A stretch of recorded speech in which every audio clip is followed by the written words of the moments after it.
Welcome to Fire Mountain Gems and Beads. Hi, I'm Patti.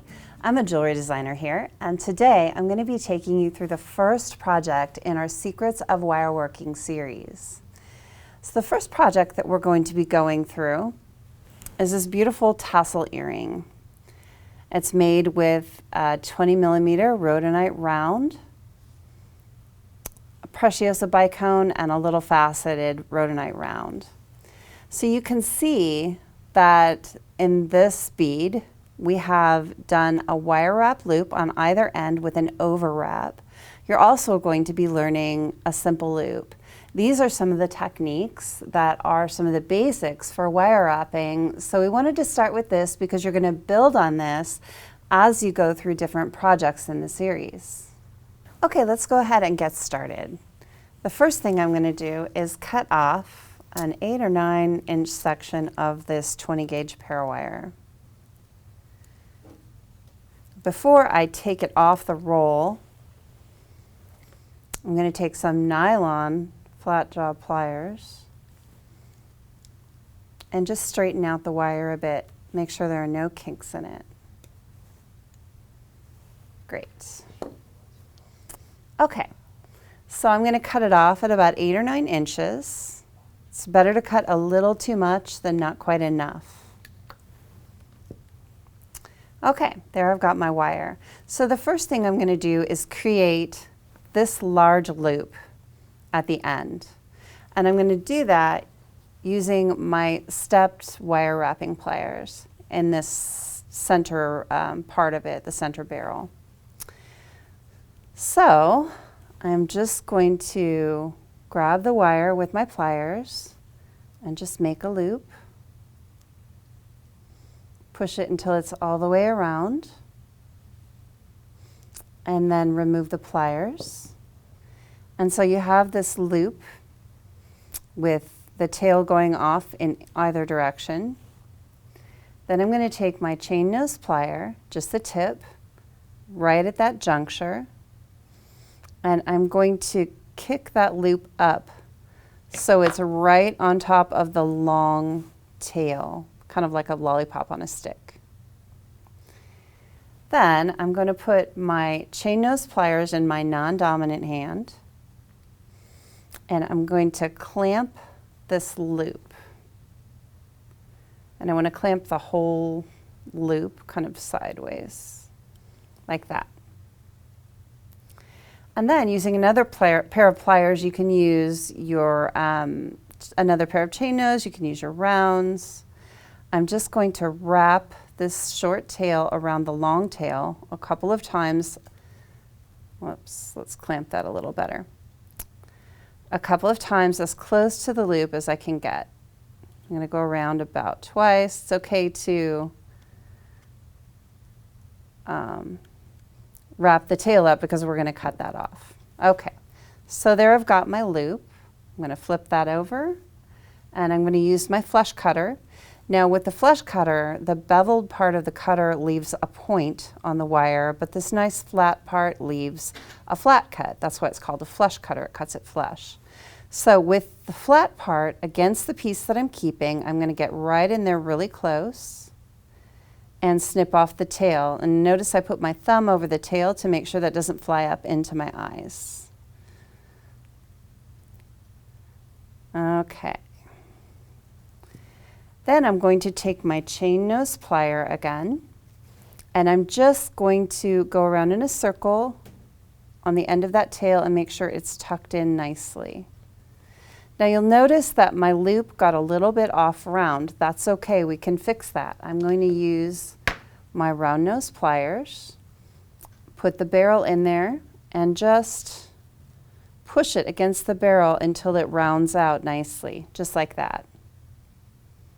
Now that you have your first loop created, you're going to take your flat rhodonite round and thread that onto the wire.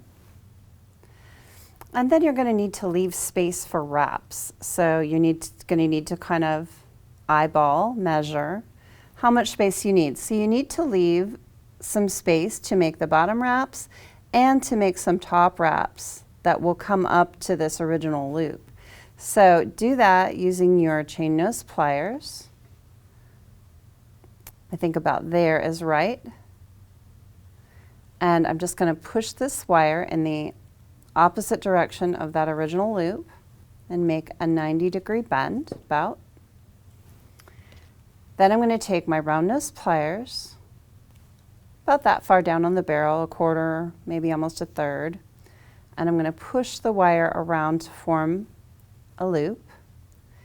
Then I'm going to take the top jaw out and put the bottom jaw back in, and that gives me space to keep wrapping around until I get about a 90-degree angle on that.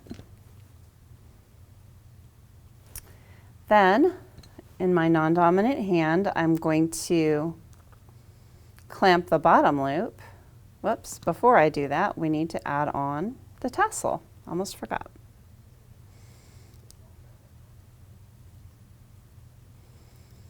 So you just thread the tassel on, put it in that loop. There we go. Now you'll clamp that loop with your chain nose pliers. And we're going to be using this part of the tail as an overwrap, so we want to keep it nice and straight.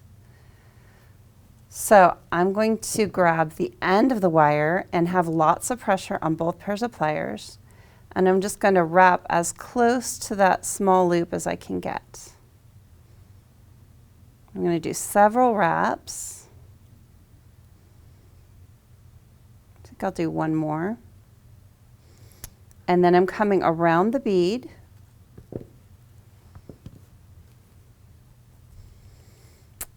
And see, there's a little space up here. I'm going to come around and I'm going to wrap that space until I hit the original wraps, just like that.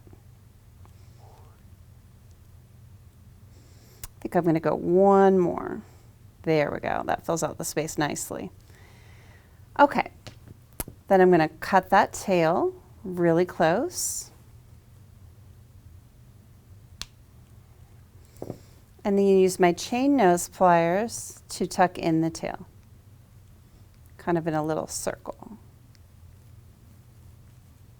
going to make sure it's not pokey at all. Okay, so there you have your overwrapped bead.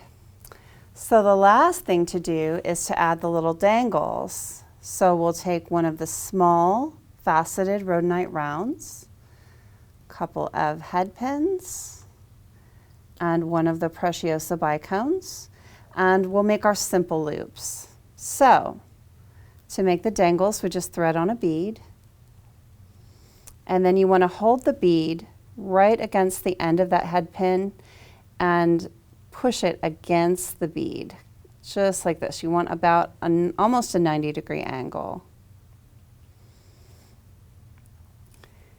Then I'm going to take my round nose pliers and toward the center of the tail here, I'm going to start just rolling it up until it reaches the bead, till it stops. And then I'm just going to kick that loop back up a little bit. And then I'll take my flush cutter with the flush part, this non-beveled edge, against the piece I'm keeping, and cut off that tail. And then I'm just going to straighten it a little bit with my chain nose pliers. And then let's see where we attach that.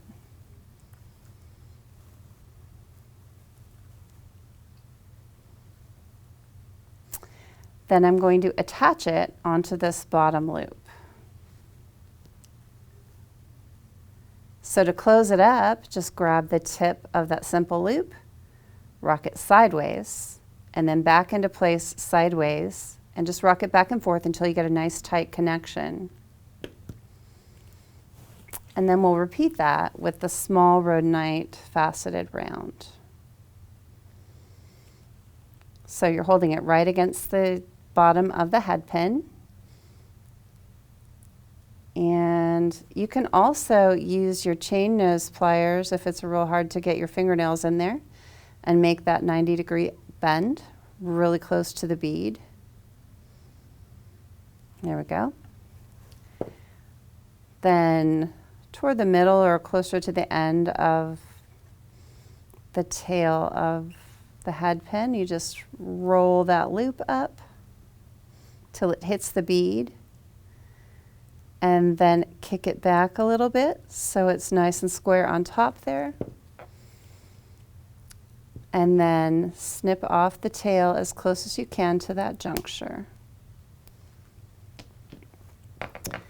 And then to apply that here, put it on the bottom loop, grab the end of the tail with your chain nose pliers, rock that sideways, and then rock it back into place several times until you get a nice tight fit. The last thing we need to do is just attach the ear wire. So to open an ear wire properly, you're going to want to do the same thing. You find the opening, use your chain nose pliers, open that up sideways. Make sure that's oriented front. And then close the loop sideways by rocking it back and forth until you get a nice tight fit. And now you have your gorgeous overwrapped loop tassel earrings. So in this video, you've now learned how to do a wire wrap loop, a simple loop, and an overwrap, and you'll be using those skills in upcoming Secrets to Wireworking videos. The next project in our Secrets of Wireworking series is going to be this beautiful double spiral earring. That is featuring crystal briolets, crystal bicones, and this gorgeous copper wire.